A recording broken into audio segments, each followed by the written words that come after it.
నా పని ప్రాబ్లమ్స్ చెప్పడం ఒకటే కాదు. దీని నుంచి ఇండియా, నువ్వు, నేను అందరం ఏం నేర్చుకోవాలో చెప్పడం. మనమందరం ఎలా ఆలోచించాలో నేను ఎక్స్ప్లెయిన్ చేయడానికి ట్రై చేస్తాను. Done, let's get into the video. ఇలాంటి geopolitical videos, normal videos, funny videos ఇవన్నీ మీ దగ్గర రీచ్ కావాలంటే ప్లీజ్ సబ్స్క్రైబ్ చేస్తారు కదా. Done, let's get into the video. Market ఎందుకు క్లాష్ అయిందో మీకు తెలియాలి. ఒక్క విషయం గుర్తుపెట్టుకోండి, చాలా భయం ఎక్కువ. ఎందుకంటే మార్కెట్ అంటే ఒక వ్యక్తి కాదు, చాలామంది, ఒక పెద్ద మనుషులు, ఒక సమూహం, లైక్ ఒక సొసైటీ, ఒక వ్యవస్థ లాంటిది. అది చిన్నదైనా పెద్దదైనా. అదే అమెరికా లాంటి పెద్ద సొసైటీ అయితే ఇంకొంచెం ఎక్కువ. ఎప్పుడైతే ట్రంప్ లాంటి ఒక పెద్ద మనిషి, ఒక బిగ్ డాడీ ప్లేస్లోనో ఒక మనిషి వచ్చి ప్రపంచం మీద టారిఫ్లు ఇస్తున్నాను అన్నారో మార్కెట్ అంతా షేక్ అయింది, లిటరలీ షేక్ అయింది. దీనికి ప్రధానంగా 3 కారణాలు. రీజన్ నెంబర్ 1, 5 months బ్యాక్ ఉన్న యూఎస్ఏ ఇప్పుడున్న యూఎస్ఏ చాలా డిఫరెంట్. అంటే లిటరలీ రష్యా బాయ్ అన్నట్టు చేతులు గడుపుతుంది, హక్కిస్తుంది. ఎందుకు అంటే ఇదివరకు రష్యా మీద 28,000 లిటరలీ 28,000 శాంక్షన్స్. అలాంటి శాంక్షన్స్ ఇదివరకు ఏ కంట్రీ ఎవరి మీద అలా. కానీ ఇప్పుడు ఇంతక మొన్నటి దాకా యూఎస్ఏ రష్యా మీద వేసింది, ఇప్పుడు అవి నడుస్తున్నాయి. బట్ అవన్నీ ఎత్తేసే ఛాన్సెస్ చాలా ఎక్కువగా ఉన్నాయి. అందుకని మొన్న టారిఫ్ లిస్ట్లో కూడా యూఎస్ఏ పెట్టిన టారిఫ్ దాంట్లో కూడా రష్యా నేమ్ అస్సలు లేదు. ఎందుకు అంటే ఆల్రెడీ ఇట్స్ లైక్ జాలి చూపించడం అంటే. ఎందుకు అంటే ఆల్రెడీ వేసాం కదా, మళ్ళీ ఇంకేమైతే వేస్తానులే అన్న ఒక సింపతి గేమ్ స్టార్ట్ అయింది. ఎందుకు మైట్ బి నేను అనుకోవడం, ఆల్రెడీ ముందే రష్యాకి తెలిసి ఉంది, వాళ్ళు ఒక మెట్టు దిగి ఉండొచ్చు. ఆర్ఎల్స్ యుఎస్ ఇద్దరు కలిసిపోయి ఉందాం, మనం కలిసి సదరన్ పార్ట్ని రూల్ చేద్దాం అన్నట్టు ఉండొచ్చు. అంతేందుకు మొన్న ప్రెసిడెంట్ జెలెన్స్కీ కానీ వైట్ హౌస్ లోపల కూర్చోబెట్టి మీడియా ముందు నోటి నుంచి మాటలు జాగ్రత్తగా రాని వార్నింగ్ ఇచ్చేంత రేంజ్కి వెళ్ళారు. సో అది రష్యాకి యూఎస్ఏకి కొత్తగా బిల్డ్ అవుతున్న ఫ్రెండ్షిప్కి ఒక సూచన లాంటిది. సప్లై చైన్ బ్రేక్ అవడం. For example, let's take the one big brand, one big clothing and shoe making, like all the round fancy quality making brand. దాంట్లో ఒక క్లాత్ మేక్ కావాలి అంటే చైనా నుంచి రావాల్సింది. ఆ క్లాత్కి జిప్ తయారు చేయాలి అంటే నైజీరియా నుంచి రావాల్సింది. దానికి పాలిస్టర్ క్లాత్స్ రావాలి అంటే వియత్నాం నుంచి రావాల్సింది. ఆ బట్టలు కుట్టాలి అంటే బంగ్లాదేశ్కి వెళ్ళాల్సింది. సో వీటి మీద ఏమైంది, చైనా మీద 35%, వియత్నాం మీద 35%, ఇలా డిఫరెంట్ కంట్రీస్ మీద డిఫరెంట్ రేంజెస్ ఆఫ్ టారిఫ్స్ పడేసరికి అందరూ ఇంపోర్ట్ అండ్ ఎక్స్పోర్ట్స్కి భయపడుతున్నారు. సడన్గా సప్లై చైన్ అనేది ట్రెంబుల్ అవుతుంది. దానివల్ల మార్కెట్ ఇన్స్టెబిలిటీకి గురైంది. దానివల్ల ప్రజలందరి మధ్యలో భయం, చాలా పెద్ద భయం. సాధారణంగా ట్రేడింగ్ చేసే ఒక మిడిల్ క్లాస్ వ్యక్తి నుంచి ఆ ట్రేడింగ్నే వృత్తిగా ఎంచుకున్న ఒక ట్రేడర్ వరకు ప్రతి ఒక్కరి మనసులో భయం. లిటరలీ ఇంత ఖచ్చితంగా సప్లై చైన్ తెగబోతుంది, గ్లోబల్ రిసెషన్ రాబోతుంది, గ్లోబల్ టారిఫ్స్, గ్లోబల్ ట్రేడింగ్ అనేది రెండు అడుగులు వెనకకి వెళ్ళబోతుంది. అందుకని ప్రతి ఒక్కరు భయం. బిజినెస్ మ్యాన్స్ నుంచి, ట్రేడర్స్ నుంచి, మిడిల్ క్లాస్ మనుషుల వరకు. సరే, మీకు ఎక్స్ప్లెయిన్ చేయాలి అంటే రిక్వైర్మెంట్ కంటే డిమాండ్ కంటే సప్లై ఎక్కువ ఉంటుంది కాబట్టి ద వాల్యూ పడిపోతుంది. ఇలా ఒక కంపెనీ కాదు, 2-3 కంపెనీలకి కాదు, కొన్ని వందల కంపెనీలు కాదు, కొన్ని ఉన్న అన్ని కంపెనీలకు జరిగితే థింక్ అబౌట్ ది సీరియస్నెస్. ఉన్న అన్ని కంపెనీలు జరిగితే 1 కోటి కాదు, 2 కోట్లు కాదు, 3 కోట్లు కాదు, కొన్ని లక్షల కోట్లు లాసెస్లో అదే జరిగింది. For example Apple, Nvidia, Tesla, ఇంకా చాలా ఉన్నాయి. ఒక నిమిషం, గివ్ మీ టైం, అన్నీ చెప్తా. ఒక నిమిషం. సరే, మీకు రియల్ టైం ఎగ్జాంపుల్ చెప్తా. ఫర్ ఎగ్జాంపుల్ యాపిల్లో మనకు ఉండే ఖర్చులు ఏమేమి ఉంటాయి. ఒక యూఎస్లో ఒక 80,000 రూపాయలకి మన ఫోన్ దొరుకుతుంది. అది ఇండియాకి వచ్చేసరికి ఆ ట్యాక్స్లు అవన్నీ కలిపి సేమ్ అక్కడ ఉండేది ఇక్కడ 1,20,000కి వస్తుందని. కానీ ఇప్పుడు యాపిల్కి ఏమైంది, వాటి షేర్ రూపంలో ఉన్న $1.8 బిలియన్. దానికి కారణం ఏంటి? 80% ఆఫ్ యాపిల్ ఫోన్లు ఎక్కడ తయారైతాయి అనుకుంటున్నారు? దాని డిజైన్ యూఎస్ఏలో తయారవుతుంది. ఓకే, ఒక 80% చైనా జరుగుతుంది, మనకు తెలుసా. రిమైనింగ్ 8 to 9% ఇండియాలో జరుగుతుంది. సో అలాంటి వాళ్ళకి మీరు 24%, 35% ట్యాక్స్లు ఇస్తే వాళ్ళు రెసిప్రోకల్గా మీకు అదే ట్యాక్స్ వేశారు. తద్వారా అందరి మార్కెట్లో ప్యానిక్ క్రియేట్ అయింది. యాపిల్ షేర్లు అందరూ అమ్మేశారు. సో దాని వాల్యూ పడిపోయింది. ఎంత పడిపోయింది? $310 మిలియన్. మిగతా అంతా జేబులో పెట్టుకుంటుంది అనమాట. మిగతా అంతా జేబులో పెట్టుకున్నప్పుడు ఇప్పుడు దానికి ప్రాబ్లం వచ్చింది కాబట్టి వీళ్ళందరూ డబ్బులు ఇవ్వడం తగ్గించారు కాబట్టి, అంటే అదంతా అమ్మేశారు కాబట్టి వాళ్ళకి డబ్బులు ఇవ్వడం ఆగిపోయింది. సో అదంతా ఎవరు కొనకుండా అక్కడ రిజర్వ్లో ఉంది. సో డబ్బులు పెట్టడానికి ఎవరు రెడీగా లేరు. సో వీళ్ళు ఏం చేస్తారు, వీడి పాకెట్లోంచి పెట్టి ఆ 50 మొత్తాన్ని వీడి పాకెట్లోంచి, అంటే యాపిల్ సొంత పాకెట్లోంచి తీసి పెట్టి వాళ్ళు మాత్రమే సేల్ చేస్తారనమాట. సో ఆ ఎక్స్ట్రా ఏదైతే దాని పాకెట్లోంచి పెడుతుందో అది కూడా వాడి పాకెట్లో రిటర్న్ రావడం కోసం మిగతా ఎంతైతే ఇష్టపడదో దానికి డబుల్ ప్రైజెస్తో పెట్టి, అంటే ₹1,00,000 ఉండే 1,30,000 అలా హైక్ చేసి అమ్మి ఆ ప్రైస్ని కూడా కస్టమర్స్ నుంచి కట్టమంటుంది. సో బేసికల్లీ దాని సోర్స్ ఆఫ్ ఇన్కమ్ అదే కాబట్టి అక్కడి నుంచే కట్టమంటుంది. అది ఓకే. కాకపోతే ఇలా దాన్ని కట్టమన్నాం అనే దాన్ని పాస్ త్రూ అనే ఒక ఆప్షన్ అనమాట. అది సెలెక్ట్ చేసుకుంటే ప్రైజెస్ చాలా పెరిగిపోతాయి. ఎకనామిక్స్లో ప్రిడిక్ట్ చేస్తున్న ప్రకారం ఏంటంటే 1 TBది will go until the prices of 3 lakhs, literally 3 lakhs. ఏదైతే మునుముడు దాకా 180 lakhs, 1.9 lakhs దాకా ఆగిపోయిందో ఇప్పుడు అది డబల్ అయ్యే ఛాన్సెస్ చాలా ఉన్నాయి. ఇంకా సొల్యూషన్ అయిపోలా. అంటే ఇదంతా యాపిల్ ఒకటే, ఇది చాలా ఉంది. అంటే ఫర్ ఎగ్జాంపుల్ రేపొద్దు మనం చదువుకోవాలి అనుకుంటే, నేను చదువుకుంటున్నాను, అలాగా చదువుకోవాలి అనుకుంటే ల్యాప్టాప్ కావాలి, లేకపోతే ఏమైనా రాసుకోవాలి, ఏమైనా చదవాలి, ఒక బుక్లో ఏమైనా ఐప్యాడ్ కావాలి, ఇంకేమైనా ఎలక్ట్రానిక్స్ కావాలి అంటే దానికి కావాలి, అలా ఏదైనా. సో అలా ఏ ఎలక్ట్రానిక్స్ ఏది కొనాలి అన్నా డబల్ ది ప్రైజెస్ రాబోతుంది. సో ఇంకా టారిఫ్ లేకపోయినా ఆ ఎన్విడియాకి కూడా స్టాక్స్ పడిపోయినాయి. ఎలా అంటే ఆ ప్రాసెసర్లు, చిప్లు ఏవైతే ఉంటాయో అవన్నీ ఫోన్లు, ట్యాబ్లు, మానిటర్లు, కీప్యాడ్లు, వీటన్నిటిలో ప్రతి ఎలక్ట్రానిక్స్లోకి అవి కావాలి కాబట్టి వాటి మీద ఉన్న ట్యాక్స్లు వీటి రిప్లికేట్ అవుతున్నాయి కాబట్టి ఆ భయం వల్ల ఆ ఎన్విడియా అనే కంపెనీ యొక్క షేర్స్ కూడా అమ్మేశారు. సో అది కూడా ప్యానిక్ సేలింగ్ అయింది. సో దానివల్ల కూడా అది కూడా వాల్యూ పడిపోయింది. టారిఫ్ లేకపోయినా ఆ ఎన్విడియాకి కూడా స్టాక్స్ పడిపోయినాయి. ఎలా అంటే ఆ ప్రాసెసర్లు, చిప్లు ఏవైతే ఉంటాయో అవన్నీ ఫోన్లు, ట్యాబ్లు, మానిటర్లు, కీప్యాడ్లు, వీటన్నిటిలో ప్రతి ఎలక్ట్రానిక్స్లోకి అవి కావాలి కాబట్టి వాటి మీద ఉన్న ట్యాక్స్లు వీటి రిప్లికేట్ అవుతున్నాయి కాబట్టి ఆ భయం వల్ల ఆ ఎన్విడియా అనే కంపెనీ యొక్క షేర్స్ కూడా అమ్మేశారు. సో అది కూడా ప్యానిక్ సేలింగ్ అయింది. సో దానివల్ల కూడా అది కూడా వాల్యూ పడిపోయింది. ఆయన వైస్ ప్రెసిడెంట్, ఆయన యునైటెడ్ ఆటోమొబైల్ వర్కర్స్ అని ఒక సంస్థకి ఆయన వైస్ ప్రెసిడెంట్. ఆయన అన్నవి ఏంటంటే ఈ డొనాల్డ్ ట్రంప్ గారిని ఉద్దేశించి ఏమంటున్నారంటే, ఈయన చూసి చెమటలు పడుతున్నాయి, ఏ డిసిషన్ తీసుకుంటారా ఏంటో అని. ఎందుకంటే లిటరలీ ఇప్పుడు ఆటోమొబైల్స్ మీద ఆయన వేసిన టారిఫ్ 26% ట్యాక్సెస్.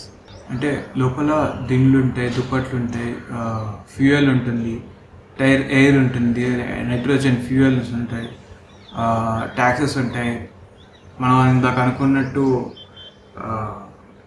చిప్స్ ఉంటాయి, ఇవన్నీ ఉంటాయి కదా. వాటి ట్యాక్సెస్ పెరుగుతూ ఉంటే ఆబ్వియస్లీ ఓవరాల్ ట్యాక్సెస్ కూడా పెరిగిపోతాయి కదా, దాని మీద ప్రైజింగ్ కూడా.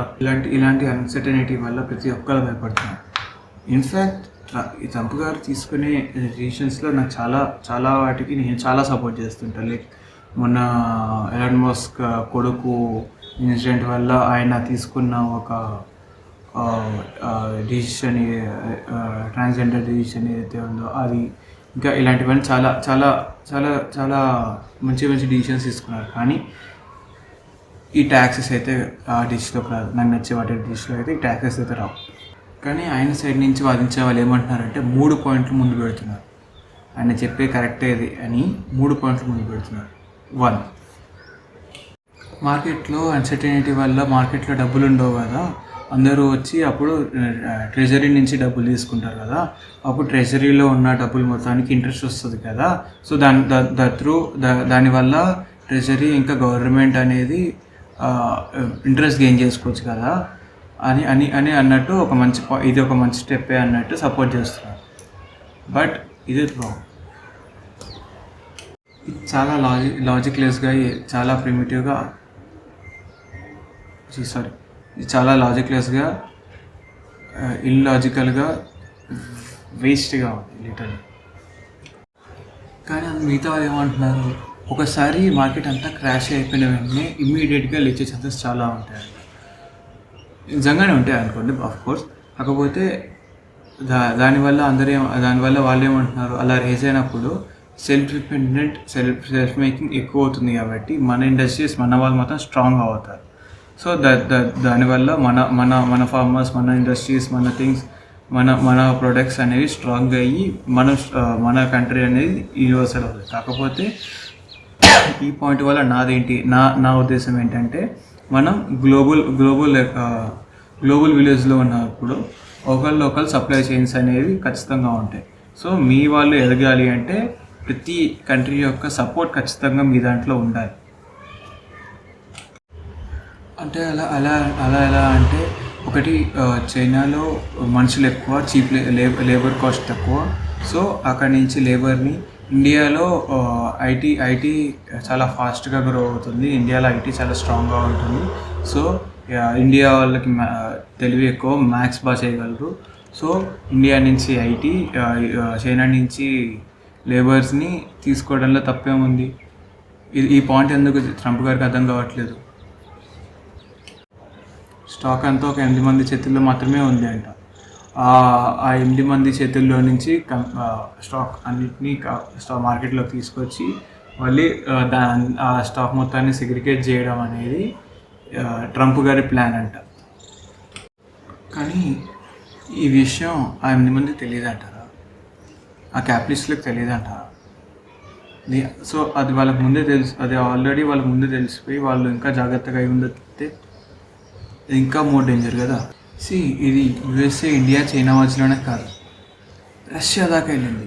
మనకు తెలుసు రష్యాకి యుఎస్ఏకి మధ్యలో ఏం జరుగుతుందో. సో లిటరలీ 22,000 శాంక్షన్లు పెట్టారు. తద్వారా రష్యాలో ఉండే బయట కంట్రీ కంపెనీస్ అన్నీ వాళ్ళకి అమ్మేయడము, లేకపోతే అక్కడి నుంచి రిటర్న్ బ్యాక్ అయిపోవడము, అక్కడ వాళ్ళకి అమ్మేసి రిటర్న్ బ్యాక్ అయిపోవడము, ఏదో ఇమ్మీడియట్లో ఏదో ఒకటి చేసి బాబాయ్ మీతో మొక్కొద్దు, ఏమొద్దు అని చెప్పేసి వచ్చేసాయి. శాంక్షన్స్ మాట ఏంటి అంటే 22,000 శాంక్షన్స్ని మాత్రం పక్కన పెట్టాయి. 10 శాంక్షన్స్ ఎత్తేయడానికి మాత్రం తీయాలి అన్న అదొక 10-15 నెలల పాటు జరిగే ప్రాసెస్ అన్నమాట. సో ఇప్పుడు పుతిన్ గారు ఏం చేస్తున్నారు, ఆ ఫ్రస్ట్రేషన్ మొత్తాన్ని వెళ్ళిపోయిన కంపెనీస్ మీద చూపిస్తున్నారు. అప్పుడు ఆ కంపెనీస్ రిటర్న్ మేము వస్తాము అన్నప్పుడు మీరు ఎందుకు వస్తున్నారు, ఒకసారి మీరు వెళ్ళిపోయిన తర్వాత మా నుంచి మీరు బ్యాన్ అయిపోయారు అన్నట్టు మాట్లాడుతున్నారు. కానీ ఆయనకు కూడా తెలుసు రష్యా అనేది వరల్డ్స్ 11th బిగ్గెస్ట్ ఎకనామీ అని. సో ఆయనకి బిజినెస్ కావాలి, ఆయన ఏదో ఒక టైంలో ఒప్పుకుంటారు. సరే ఇదంతా ఓకే. దీనివల్ల ఇండియా మనకి ఏం లాభం అంటే, సరే యుఎస్ఏ రష్యా కలవడం వల్ల ఇండియా యుఎస్తో మంచిగా ఉంటుంది, రష్యాతో మంచిగా ఉంటుంది. కాబట్టి ఈ రష్యా నుంచి క్రూడ్ ఆయిల్ కొద్ది తక్కువ రేటుకి ఇంపోర్ట్ చేసుకునే ఛాన్సెస్ ఎక్కువగా ఉంటాయి. బట్ స్టిల్ ఈ పెట్రోల్ ప్రైసులు, ఆయిల్ ప్రైసులు అవన్నీ తగ్గే ఛాన్సెస్ చాలా ఎక్కువగా ఉన్నాయి. సరే అంత పక్కన పెడితే క్రూడ్ ఆయిల్ అనే టాపిక్ వచ్చింది కాబట్టి మీకు ఒకటి చెప్తున్నాను. లాస్ట్ 2 డేస్లో మీకు ఏమైంది తెలుసా? ఒక బ్యారెల్ ఆయిల్ ప్రైస్ చాలా తగ్గిపోయింది. అంటే ఒక $77 దగ్గర ఉండాల్సింది ఒక బ్యారెల్ $65 పడిపోయింది. ఓకే, దీనివల్ల మనకి ఏంటి లాభం? మనకే లాభం కదా. మనం ఎట్లయినా మోస్ట్లీ ఇంపోర్ట్ చేసుకునే వాడతాం కదా ఆయిల్ అనేది. ఒక డాలర్ తగ్గినా మనకి సంవత్సరానికి ఒక $10,000 తగ్గినట్టే కదా అనొచ్చు. కానీ గ్లోబలైజేషన్ అవుతున్నప్పుడు ఆ ఎఫెక్ట్ దాని మీద కూడా ఉంటుంది, మన మీద కూడా ఉంటుంది. ఇన్ఫ్యాక్ట్ సౌదీ అరేబియా వాళ్ళు గల్ఫ్ కంట్రీస్లో వాటిల్లో రిసెషన్స్ కానీ వస్తే ఈ బ్యారెల్ ప్రైసెస్ పెరిగే ఛాన్సెస్ చాలా ఉన్నాయి.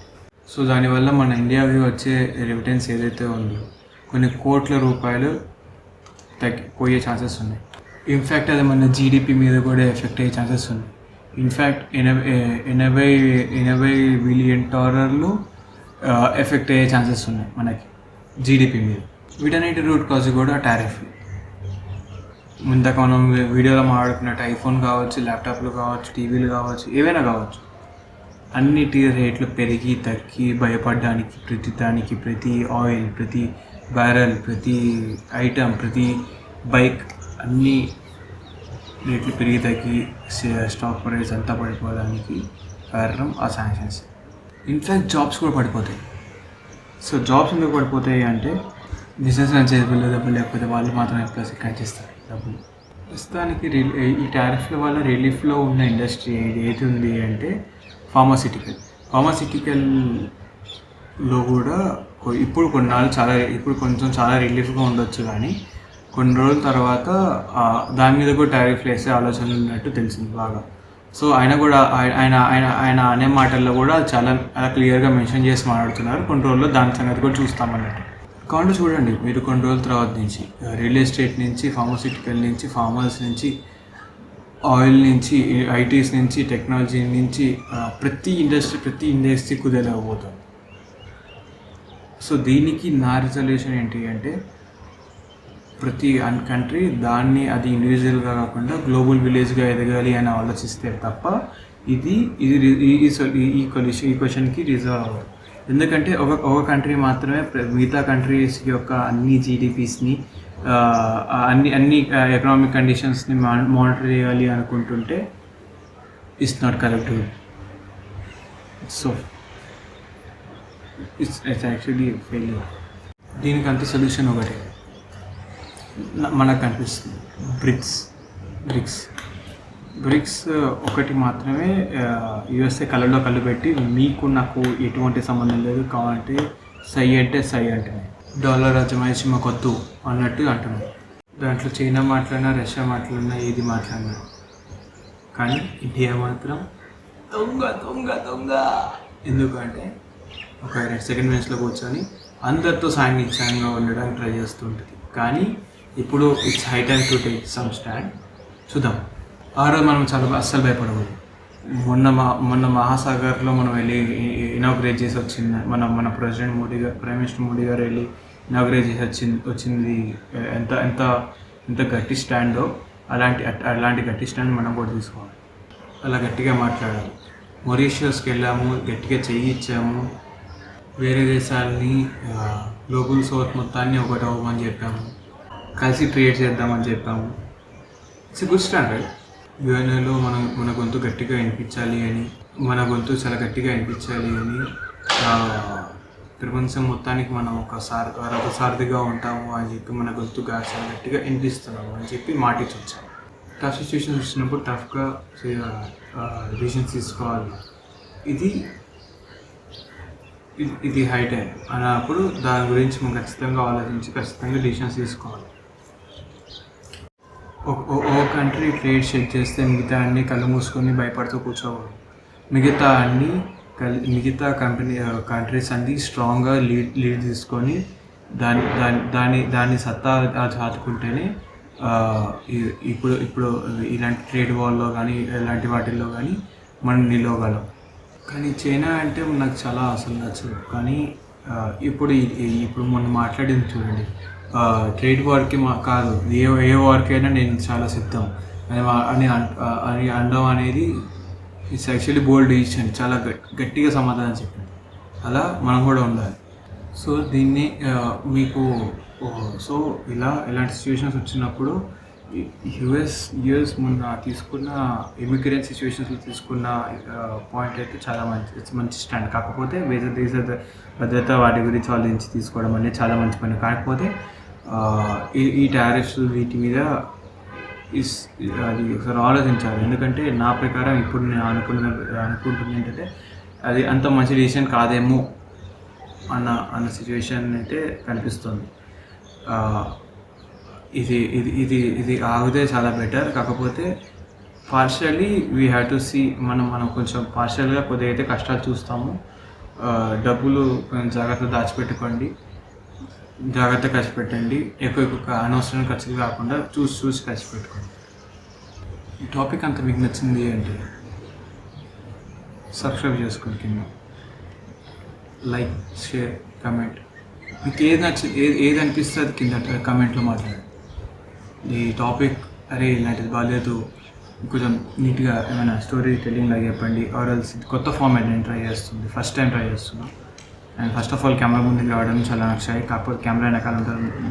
ఇఫ్ యూ వాన్ కెమెరా వెనకాల నేను బాగా చేస్తాను. కెమెరా ముందు రావడం అనేది నేను చాలా షై. ఫస్ట్ టైం నేను కెమెరా ముందుకు వచ్చి ఇలా టాపిక్ మాట్లాడుతున్నాను. నాకు అనిపించింది చెప్తున్నాను.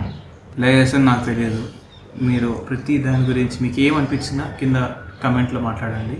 నేను నేర్చుకుంటాను. Thank you. బాయ్.